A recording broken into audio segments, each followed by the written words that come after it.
Halo, selamat bertemu kembali melalui channel Agus Berbagi. Kesempatan ini kita akan belajar lagi tentang gerak tumbuhan, tapi yang lalu kita sudah belajar tentang satu jenis gerak tumbuhan, yaitu gerak tropisme.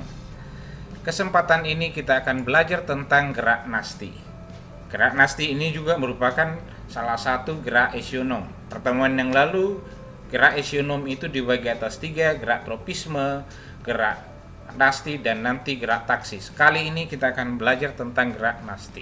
Apa itu gerak nasti? Baik, gerak nasti adalah gerak bagian tumbuhan. Ingat, bagian tumbuhan yang bergerak yang arah gerakannya tidak dipengaruhi datangnya rangsangan. Beda dengan tropisme. Kalau tropisme, gerak tropisme itu gerak pada tumbuhan yang dipengaruhi rangsangan dari luar, tapi arah datangnya rangsangan itu berpengaruh pada gerak tumbuhan. Nah, ini tidak nasti. Nah, perhatikan, kita akan lihat disebabkan oleh apa yang menyebabkan gerak nasti ini. Perubahan turgor jaringan tumbuhan. Turgor itu adalah proses penyerapan zat-zat hara, apakah itu air atau mineral dari dalam tanah, kadang terlalu banyak atau apa yang menyebabkan turgor pada sel pada tumbuhan.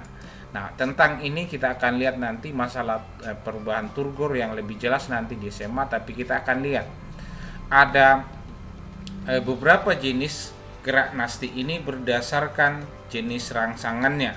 Satu, ada yang disebut dengan tikmonasti. Gerak nasti yang dipengaruhi juga oleh sentuhan. Kemudian niktinasti, gerak nasti yang dipengaruhi oleh rangsangan gelap. Fotonasti, gerak nasti yang dipengaruhi oleh rangsangan cahaya. Termonasti, gerak nasti yang dipengaruhi oleh pengaruh suhu. Dan nasti kompleks adalah nasti yang dipengaruhi oleh berbagai rangsangan. Nah, kita akan lihat nanti ini yang nasti kompleks itu seperti apa. Baik, kita lihat satu-satu dulu nastinya. Kita lihat yang tikmonasti. Apa yang dimaksud dengan gerak tikmonasti dan apa penyebabnya? Tikmonasti akibat adanya rangsangan sentuhan. Jadi ini disentuh. Bedakan dengan fotonasti. Nah, tikmonasti akibat adanya rangsangan sentuhan. Contohnya, menutupnya tanaman putri malu bila disentuh. Kalau kita lihat ketemu putri malu lalu disentuh, semua daunnya tadinya seperti ini, dia akan mengatup semua seperti pada gambar berikut. Nah, ini tadinya ini terbuka semua, tapi begitu disentuh maka dia akan merapat ini. Nah, ini yang disebut dengan tikmonasti karena disentuh. Tentang beberapa ini Anda boleh melakukan nanti, mengamati kalau ada berapa lama dia akan terbuka kembali. Itu tikmonasti. Jenis nasti yang berikutnya, yang kedua yang kita lihat adalah niktinasti. Apa yang dimaksud dengan niktinasti? Gerak nasti yang dipengaruhi suasana gelap, rangsangan gelap. Apa contohnya? Contoh merunduknya tanaman leguminasi pada sore hari. Nah, ini semua leguminasi, daunnya pada jam 6 itu dia akan tertutup semua. Leguminasi, semua kacang-kacangan, peta-petaian, asam-asaman pada jam 6 sore maka dia akan merapat daunnya. Apa yang menyebabkan itu? Ternyata dipengaruhi oleh rangsangan gelap. Dan gerak seperti ini pada tumbuhan disebut niktinasti. Itu. Nah, yang berikutnya adalah fotonasti, berarti gerak nasti yang dipengaruhi oleh cahaya.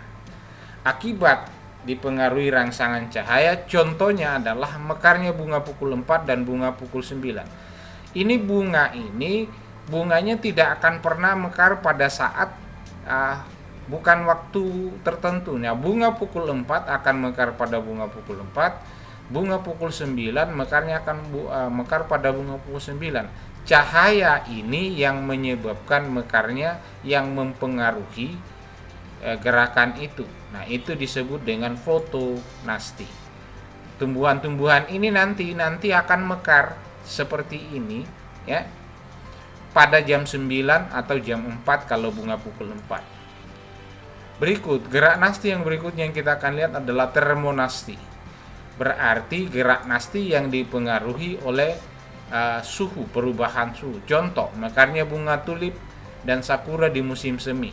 Kedua bunga ini dia akan mekar pada musim semi karena suhu pada saat itu juga mempengaruhi proses mekarnya. Maka gerak seperti ini pada tumbuhan disebut dengan termonasti. Berikut nasti kompleks. Nasti kompleks adalah contohnya pada tumbuhan. Ketika kita belajar tentang respirasi, kita sudah belajar tentang respirasi pada tumbuhan dan alat respirasi utama pada tumbuhan. Maaf, seleo ngomongnya. Alat respirasi utama pada tumbuhan adalah stomata. Ternyata membuka dan menutupnya stomata ini dipengaruhi bukan hanya oleh satu faktor, tapi berbagai faktor: cahaya, bahan kimia, suhu, dan air. Pada pertemuan yang lalu kita membahasnya, ternyata bahan kimia itu adalah kalium. Kemudian air masuk, kadangkala dia sel-sel pengiringnya itu mekar dan kadang mengkerut. Nah, ini yang menyebabkan gerakan pada stomata itu membuka dan menutupnya, dan gerak ini disebut nasti kompleks. Nah, perhatikan, termasuk ini jenis-jenis tumbuhan ini adalah contoh dari gerak-gerak dari nasti ini.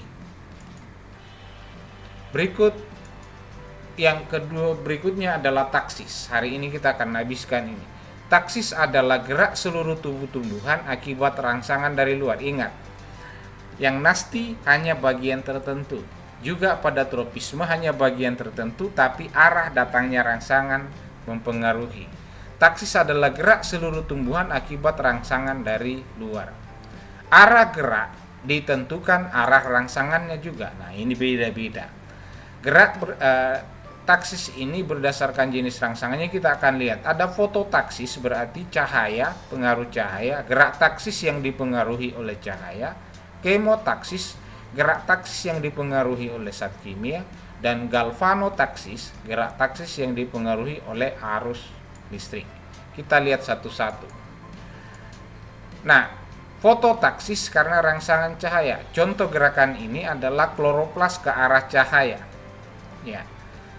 Jadi pada daun ada bagian dari daun itu yang berperan dalam fotosintesis. Ini akan bergerak dari mana arahnya datangnya cahaya. Ya. Karena dia memang berperan membutuhkan cahaya dalam proses itu, dalam proses fotosintesis, sehingga dia bergerak ke arah datangnya rangsangan. Itu pada kloroplas pada daun. Berikut kemotaksis, karena rangsangan zat kimia adalah taksis yang dipengaruhi oleh rangsangan kimia. Contohnya adalah sel gamet tumbuhan lumut jantan menuju ini. Nah, ketika terjadi pembentukan sel gamet pada lumut, maka sel gamet jantan ini akan menuju gamet betina. Kenapa? Itu dipengaruhi oleh zat kimia, yaitu zat gula juga pada saat itu. Kemotaksis. Berikut galvanotaksis, karena pengaruh rangsangan arus listrik. Contoh gerakan ini adalah gerakan pada bakteri ke arah kutub positif atau negatif karena pengaruh ini. Pada bakteri gram positif dan gram negatif ketika dikembangbiakkan, ini sangat jelas sekali gerakannya dari kedua jenis bakteri tersebut. Itu tentang taksis. Nah, demikian pembahasan kita hari ini tentang ada gerak nasti dan gerak taksis. Sampai bertemu kembali bersama dengan channel Agus Berbagi.